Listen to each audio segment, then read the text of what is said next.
नमस्कार साथियों, गुरु कृपा क्लासेस के इस ऑनलाइन डिजिटल प्लेटफॉर्म पर आप सबका हार्दिक स्वागत है। जैसा कि आपको पता है, राजस्थान के इतिहास की महत्वपूर्ण प्रश्नोत्तरी मैं करवा रहा था और मारवाड़ का ये आज दूसरा पार्ट है।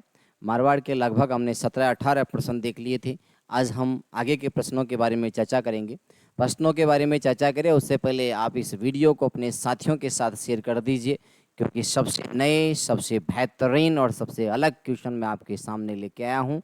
अतः आप सबसे निवेदन है कि अपने इस वीडियो को अपने साथियों के साथ शेयर करें, जिससे हर विद्यार्थी का भला हो सके। और अगर आपको ऐसा लगता है कि सर नहीं, ये तो पुराने प्रश्न है, कि सर नहीं, ये तो आए हुए प्रश्न है जो हम किताबों में पढ़ रहे हैं, और भाई मैंने कहा आए हुए प्रश्न अब कितने दिन आएंगे, जो पिछले एग्जाम्स में आए हुए प्रश्न वो कितने दिन आएंगे, तो देख पता है प्रश्नों की शैली परिवर्तन होगी। तो मैंने भी प्रश्नों को एक नई डिजाइन से डिजाइन किया है, आपके सामने लेके आया है। तो आपका फर्ज बनता है कि अपने साथियों के साथ इस वीडियो को शेयर करना ना भूलें, ठीक है कि नहीं है। चलो भाई, एक बार शेयर कर दीजिए सभी लोग वीडियो को। हाँ, अगला प्रश्न हमारा ये आएगा, ठीक है। चलो बताइए भाई, बताइए।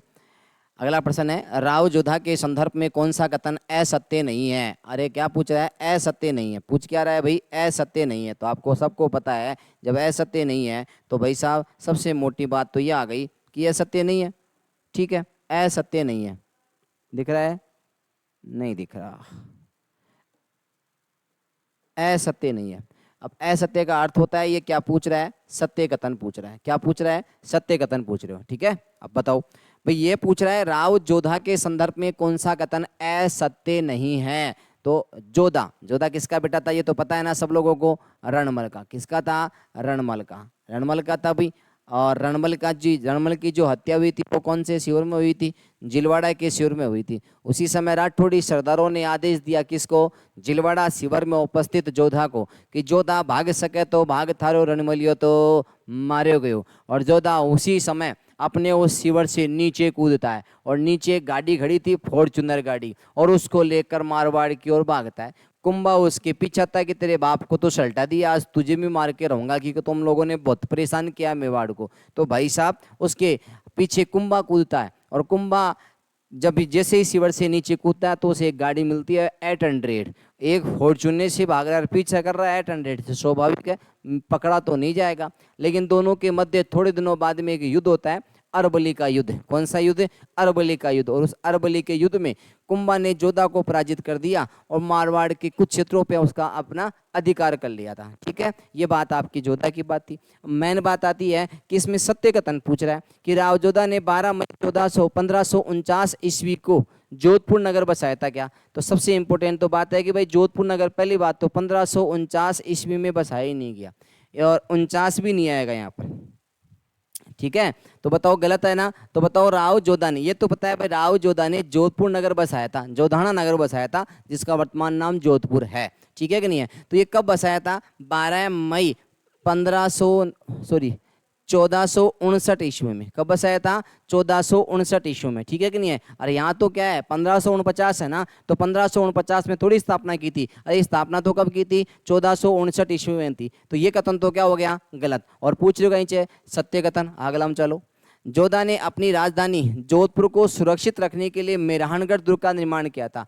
कि जोधा ने अपनी राजधानी जोधपुर को सुरक्षित रखने के लिए मेहरानगढ़ दुर्ग का निर्माण किया था। और आपको पता है कि मेहरानगढ़ दुर्ग का जो निर्माण किया था राव जोधा ने किया था, ये भी 1459 ईस्वी में किया था। लेकिन जैसे ही मेहरानगढ़ दुर्ग का निर्माण करवाया जाता था तो नींव भरी जाती थी, थोड़ा ऊपर आता था पैसारा, जिसका अपन बोलते हैं, वहाँ आता था, तो ये क्या हो जाता, इसका निर्माण ध्वस्त हो जाता था।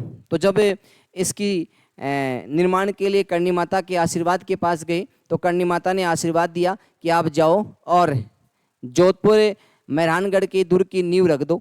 और नींव रखी जाती है करणी माता के आशीर्वाद से, जिसमें एक व्यक्ति को जिंदा रखा जाता है, भाम्बिया जाति के राजिया को रखा जाता है। और आपको ये भी बताया था कि मेहरानगढ़ अपनी राजधानी को सुरक्षित रखने के लिए पहले कौन सी पहाड़ी पे बनाना चाह रहा था, ये बताओ पहले तो। अरे कौन सी पहाड़ी पर बनाया जा रहा था, तो भाई चिड़ियाटूग पहाड़ी आएगी कि या और दूसरी पहाड़ी आएगी, आप लोग इस प्रश्न का आंसर देना, इसकी कहानी कल कहूंगा फिर मैं। तो ये कथन सही है बिल्कुल। कर्नल टोड के अनुसार मारवाड़ का प्रथम प्रतापी राजा राव जोधा था।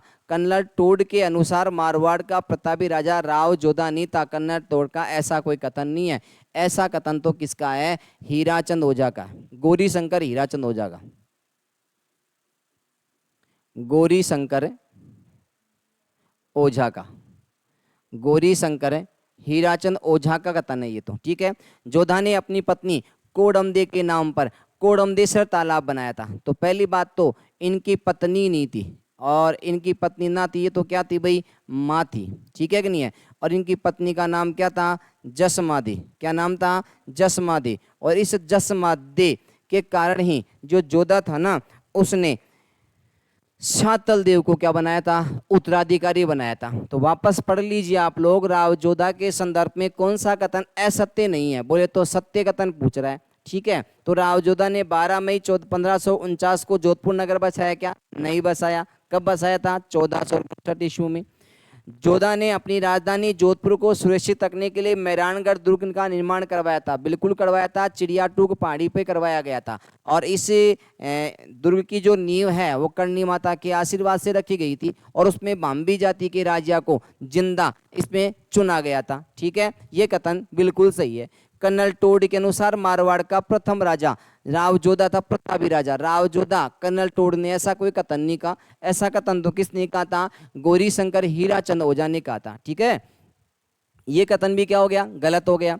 जोधा ने अपनी पत्नी कोडमदे, भाई जोधा की पत्नी का नाम कोडमदे नहीं था, पहली बात तो ये गलत हो गया। ध्यान रखना, जोधा की पत्नी का नाम था जसमादे, और जसमादे के कहने पे तो जोधा ने अपने पुत्र शांतल देव को क्या बनाया था? राजा बनाया था। और कोडमदेव के नाम पर कोडमदेसर तालाब बनाया था, लेकिन वो कोडमदे कौन थी? उनकी माँ थी, ठीक है कि नहीं है। तो यहाँ पर कौन सा कथन सत्य है? तो दूसरा कथन सत्य है, तो केवल 2 आएगा, बी नंबर का ऑप्शन सही रहेगा, ठीक है काका। और चलो अगला प्रश्न आ जाओ। राव बीका द्वारा जांगल प्रदेश, पहले तो बताओ जांगल प्रदेश का इन्हें गचे, और चीज बताओ। बीकानेर ने।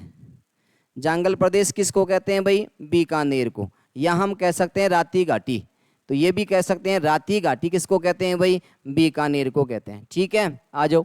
को विजित कर राठौड़ों की बीकानेर शाखा की स्थापना कब की गई थी? ये तो आप ही बताओ भाई, जल्दी से बताओ, जल्दी से बताओ भाई। राव बीका के द्वारा जांगल प्रदेश को विजित कर राठौड़ों की बीकानेर में जो शाखा स्थापित की गई थी वो कब की गई थी? और बीकानेर का नाम राती घाटी भी है, जांगल प्रदेश भी है, ठीक है कि नहीं है। तो ध्यान रखना, 1465 ईस्वी में। कब की थी? 1465 ईस्वी में। कहीं भी प्रश्नों में आपको ऐसा लगे कि यार प्रश्न अच्छे नहीं है तो मुझे कमेंट करके जरूर बताना, इससे भी बेहतरीन प्रश्न और बना देंगे, प्रयास करेंगे, ठीक है बेटा। आगे चलो। 13 मार्च 1492 ईस्वी को गणगौर के दिन किस मारवाड़ शासक की मृत्यु हो गई थी? और उसी शासक की मृत्यु के कारण आज तक मारवाड़ में गणगौर का त्योहार नहीं मनाया जाता है। ध्यान रखना इस बात को। उस पूरे के पूरे परगने में आज तक भी गणगौर का त्योहार नहीं मनाया जाता है। तो ध्यान रखना, कौन से शासक की उस समय मृत्यु हुई थी? बहुत ही खतरनाक शासक है भाई, बताओ बताओ जल्दी से।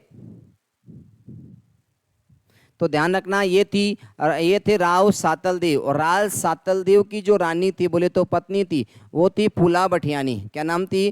फूला भटियानी, फूला भटियानी। और उस फूला भटियानी ने एक तालाब का निर्माण किया था जिसका नाम था फूलेलाव तालाब, सॉरी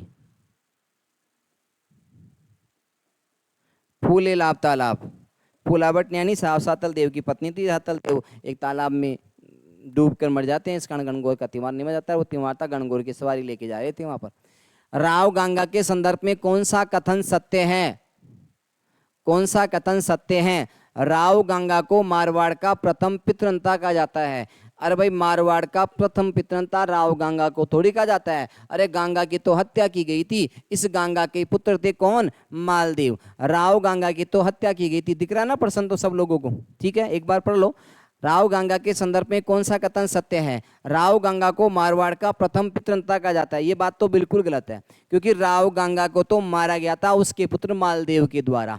किसके द्वारा? मालदेव के द्वारा। अतः कह सकते हैं कि जो मालदेव है वो मारवाड़ का प्रथम क्या था? पितृंता था। तो मारवाड़ का प्रथम पितृंता कौन था? राव गंगा था, सॉरी राव मालदेव था। गंगा की हत्या की थी। मालदेव ने अपने पिता गंगा की हत्या की थी, अतः इस मालदेव को मारवाड़ का प्रथम पितृंता कहा जाता है। तो ये कथन तो क्या हो गया? गलत। राव गांगा के समय 1539 ईस्वी में सेवकी का युद्ध हुआ था। 1539 ईस्वी में क्या हुआ था? सेवकी का युद्ध हुआ था। बिल्कुल ये बात भी गलत है, ध्यान रखना है। जो सेवकी का युद्ध था ना, सेवकी का युद्ध, सेवकी का युद्ध, और ये सेवकी का जो युद्ध हुआ था ना, वो कब हुआ था आपको पता है? तो 1539 ईस्वी में थोड़ी हुआ था, यहाँ पर 1529 ईस्वी में हुआ था। अब किसके मध्य हुआ था? नागौर का एक शासक था दौलत खां, नागौर का एक शासक था दौलत खां, ठीक है। और इधर से कौन थे भाई, बताओ जल्दी से? राव गांगा, राव गांगा। अब गांगा की तरफ से कौन था? गांगा का पुत्र था मालदेव। कौन था बेटा? मालदेव, ठीक है। और इधर से इस सांगा के साथ में एक था गांगा का भाई था सेका, गांगा का भाई राव सेखा, गंगा का भाई राव सेखा, इसके साथ था दौलत खां के साथ। तो राव गांगा ने कहा कि भाई इस दौलत खां को और मेरे भाई राव सेखा को मैं पराजित करके रहूंगा।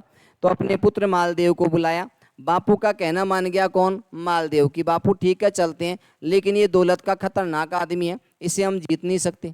तो फिर क्या करे कि अपने भाई है पूर्वज अतः बीकानेर का जेतसी, तो ध्यान रखना बीकानेर का राव जेतसी था भाई, बीकानेर का एक शासक था जेतसी, उसका सहयोग लेते हैं। और फिर कहा बीकानेर के जेतसी से काम नहीं चलेगा बापू, एक और आगे एक शासक है मेड़ता का विरमदेव। कहाँ कहाँ? मेड़ता का विरमदेव, इसको भी अपने को साथ लेना पड़ेगा। ये लो भाई, मेड़ता का तो विरमदेव था, बीकानेर का जेतसी, गंगा का पुत्र मालदेव तो गंगा की तरफ थे, और ये दौलतकार गंगा का भाई सेका एक तरफ थे। दोनों के मध्य सेव के नामक स्थान पर 1529 ईस्वी में क्या होता है? भयंकर युद्ध होता है। अब ऐसा ये जो दौलत खान था ना, इस दौलत खां के पास एक हाथी था। दौलत खां के पास क्या था? एक हाथी था जिसका नाम था दरियाजोश हाथी। दौलत खां के पास एक हाथी था जिसका नाम था दरियाजोश हाथी, ठीक है। और ये दरियाजोश हाथी उल्टा काम करता था, अर्थात उस युद्ध के अंदर, सेवकी के युद्ध के अंदर होता क्या है कि भाई दौलत का अपने हाथी को जैसे ही एंट लगाता तो दुश्मनों की सेना को हाथी अपने सूंड में लपेटता और यूं फेंकता, ठीक है कि नहीं है? जैसे ऐंठ लगाता दुश्मन के सैनिक को अपने हाथी में लपेटता यूं फेंक रहा था। ये दृश्य देखा किसने? वीरमदेव ने देखा। साला खतरनाक काम तो ये कर रहा है, 10 मिनट में तो पूरी सेना को फेंक देगा ये। और वीरमदेव सीधा गया किसके पास? दरियाजोश हाथी के पास। और दरियाजोश हाथी पे बैठे हुए दौलत खां पर आक्रमण कर दिया, और दरियाजोश हाथी पे क्या कर लिया? कब्जा कर लिया। और उसने भी उसी तरीके से क्या लगाई? एंट लगाई, लेकिन उसने उल्टा काम किया, अपने ही सैनिकों को अर्थात खुद के सैनिकों को उठा उठा के फेंकने लग गया। तो कहा ये तो गलत एंट है, दूसरी जगह लगाई तो दुश्मन के सैनिकों को उठा उठा के फेंकने लग गया। ये रही बात किसकी? दरियाजोश हाथी की। और दरियाजोश हाथी को इसी सेवकी के युद्ध में मेड़ता के वीरमदेव अपने साथ लेके आ गए। अब यही हाथी किसको पसंद आ रहा था? मालदेव को पसंद आता। मालदेव भी उस हाथी को लेना चाहता था, लेकिन वीरमदेव उस युद्ध मैदान में से उस हाथी को लेके क्या हो गया था? फरार हो गया था, बोले तो भाग गया था। बोलो ये बात समझ में आएगी नहीं? कब हुआ था? 1529 में। किसके मध्य हुआ था? दौलत का, नागौर का और गंगा के मध्य हुआ था, मारवाड़ का। दौलत खां का साथ दे रहा था गंगा का भाई सेका, और गंगा का साथ दे रहा था उसका पुत्र मालदेव, बीकानेर का जेसिर, मेड़ता का क्या था? वीरमदेव। और इस युद्ध के अंदर एक हाथी था दरियाजोश हाथी, ये अपना पराक्रम खतरनाक तरीके से दिखा रहा था। उसके पराक्रम से प्रसन्न हुए कौन? मेड़ता के वीरमदेव, और दौलत खां को मार गिराया, और वीरमदेव उस हाथी को लेकर फरार हो गया। लेकिन वह हाथी किसको पसंद आ गया था? मालदेव को। और मालदेव उस हाथी को प्राप्त करने के लिए वीरमदेव से क्या करेगा? संघर्ष। और संघर्ष की कहानी यदि आपको देखनी है तो मारवाड़ का इतिहास पढ़ना ना भूले ऑफलाइन क्लासों के अंदर, ठीक है? ऑनलाइन भी लाएंगे, जल्दी लाएंगे। मारवाड़ के राठौड़ों का प्रथम पितृंता किसे कहा जाता है? तो अभी आया था ना, मारवाड़ के राठौड़ों का प्रथम पितृंता किसे कहा जाता है? मालदेव को कहा जाता है। और मालदेव ने अपने पिता किसकी बेटा? गंगा की क्या की थी? हत्या की थी। गंगा की क्या की थी बेटा? हत्या की थी। तो यहाँ पर मालदेव आ गया, ठीक है। अब कोई दिक्कत है किसी को? अगर दिक्कत है तो बता देना भाई, आगे चलो। पारसी इतिहासकारों के अनुसार हसमत वाला शासक की संज्ञा किसे दी गई थी? बताओ जल्दी से, बताओ जल्दी से, जल्दी से बताओ भाई, हसमत वाला शासक की संज्ञा किसको दी गई थी? हैं? पहले तो ये बताओ, राव सूर सिंह को तो अकबर के द्वारा एक उपाधि दी गई थी, बताओ किसकी? राव सूर सिंह को अकबर के द्वारा एक उपाधि दी गई थी सवाई राजा की। कौन सी उपाधि दी गई थी बेटा? सवाई राजा की उपाधि दी गई थी। और कब दी गई थी? राज्याभिषेक के दौरान। किसके दौरान? राज्याभिषेक के दौरान। और एक बात बताओ, इस राज्याभिषेक जो हुआ था वो कहाँ हुआ था? लाहौर में। कहाँ हुआ था? लाहौर में। बताओ, 2 प्रश्न कंप्लीट हुए हैं।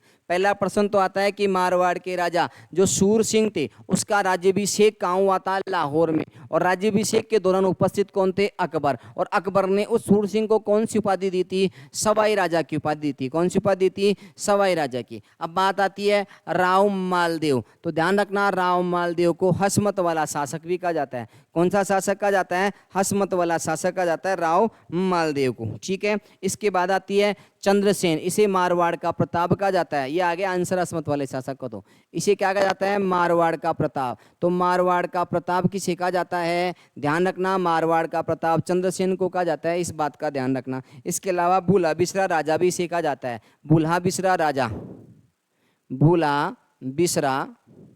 भूला बिसरा राजा भी किसे कहा जाता है? विस्मत वाला शासक भी किसे कहा जाता है? इसे कहा जाता है चंद्रसेन को।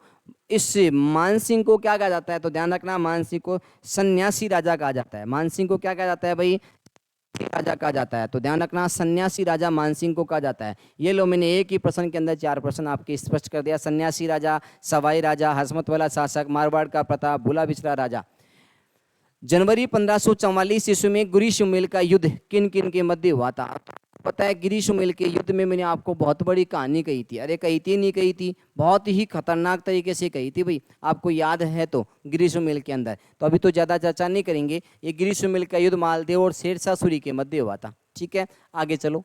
मालदेव प्रमुख युद्ध अभियानों में उनके काल क्रमानुसार व्यवस्थित कीजिए।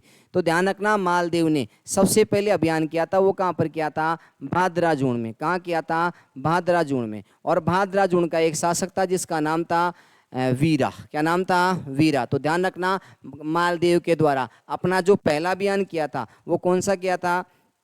भाद्राजूण। और भाद्राजूण का एक शासक था जिसका नाम क्या था? स्वामी वीरा। ऐसे याद कर लो बेटा, स्वामी वीरा। कौन था? स्वामी वीरा। ठीक है।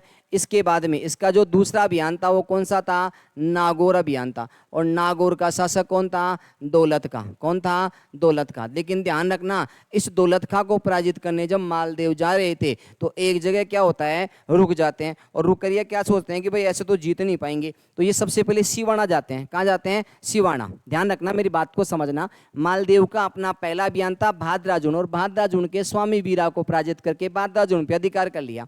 फिर वो नागौर पे जा रहा था, तो नागौर पे सोचा कि नागौर में खतरनाक आदमी है दौलत का, उससे मुकाबला करना कोई छोटी मोटी बात नहीं है। तो ये इस भाद्राजूण से सीधा जा रहा था कहाँ पर? सिवाना में। कहाँ जा रहा था? सिवाना में। और सिवाना का एक शासक था डूंगर सिंह भाटी। क्या नाम था? डूंगर सिंह भाटी। और डूंगर सिंह भाटी से क्या कहा कि यार मेरी सहायता करो। तो डूंगर सिंह भाटी ने क्या कह के उसको टाल दिया कि परगर पंचायत हमारे से नहीं होती, कि खुद के काम ही नहीं होते, दूसरे के काम मैं क्यों करूंगा, परगर पंचायत आपने सो कौन वह। और योग योगन भाई साहब। लेकिन अकेला मालदेव कहाँ चला गया? नागौर। और नागौर के शासक दौलत खां को क्या कर दिया? पराजित कर दिया। फिर इससे आगे बढ़ा, तीसरे नंबर पे वो मेड़ता अजमेर का शासक था। मेड़ता प्लस अजमेर का शासक।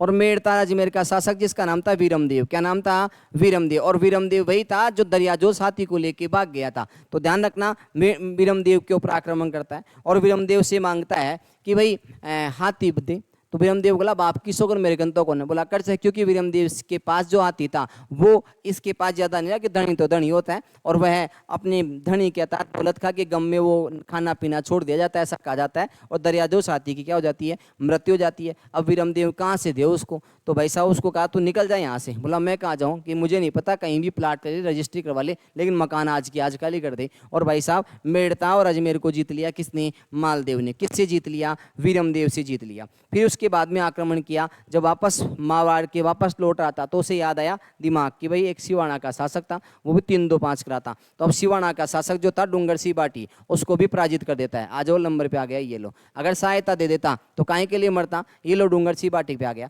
फिर कहाँ गया? जालोर। और जालोर का शासक कौन था? सिकंदर खां। कौन था? सिकंदर खां। ये लो भाई, जालोर के शासक सिकंदर खां को भी क्या कर दिया? पराजित। तो ये पूछ क्या रहा है? कालक्रम अनुसार बहुत सारे क्रम थे, लेकिन क्रम तो मैंने आपको बता दिया। सबसे पहले भाद्राजुन को जीता, स्वामी वीरा को हरा दिया, नागौर के शासक दौलतखां को जीता। फिर क्या किया, मेड़ता और नागौर के शासक दौलतखां को पराजित करने के लिए सहायता मांगी थी सिवाना के डूंगर सिबाटी से, लेकिन कहा कि परगढ़ पंचायत हमारे से नहीं होती, परगढ़ पंचायत नहीं होती, और भाई साहब साथ नहीं दिया। गया सीधा मेड़ता और अजमेर के शासक किसके पास, विरमदेव के पास। विरमदेव के पास वो चाहता था घोड़ा हाथी दे दे, लेकिन हाथी पहले ही क्या हो गया था, मारा गया था। तब उससे खाली करवा देता है विरमदेव को पराजित करके, इस पे अधिकार कर लेता है कौन, मालदेव। फिर वापस लौटते समय उसे याद आता है कि सिवाना का शासक हमारा साथ नहीं दिया था, तो सिवाना के शासक डूंगर सिबाटी को पराजित करके सिवाना पे भी अधिकार करता है भाई साहब कौन, मालदेव। फिर जालोर का शासक था सिकंदर का, उसके ऊपर आक्रमण करके जालोर पे भी क्या कर लेता है, अधिकार कर लेता है। और फिर लास्ट में एक शासक बनता है भाई कौन, बीकानेर। बल्कि बीकानेर के राजाओं ने तो भाई मालदेव बैठ गया और बोला बताओ अपने पास कुछ बचा है क्या, कोई जगह बची है क्या, मेरे को बस सब कुछ जीत लिया, मैं कैसे जीत लिया, अभी तो बीकानेर बचा है ना। तो मंत्रियों ने कहा बीकानेर तो अपना ही है, कि अपना कोई मैदान में, युद्ध मैदान में अपना कोई नहीं होता है। और राव जैसी को भी पराजित कर देता है, बीकानेर को भी जीत लेता है कौन, मालदेव। क्रम देख लो, पहले नंबर पे कौन आएगा, भाद्राजुन, फिर कौन आएगा, ये आ गया 2 नंबर पे, फिर मेड़ता आएगा 3 नंबर पे, फिर 4 नंबर पे आएगा बीकानेर। तो 1 वो सॉरी 2 1 4 3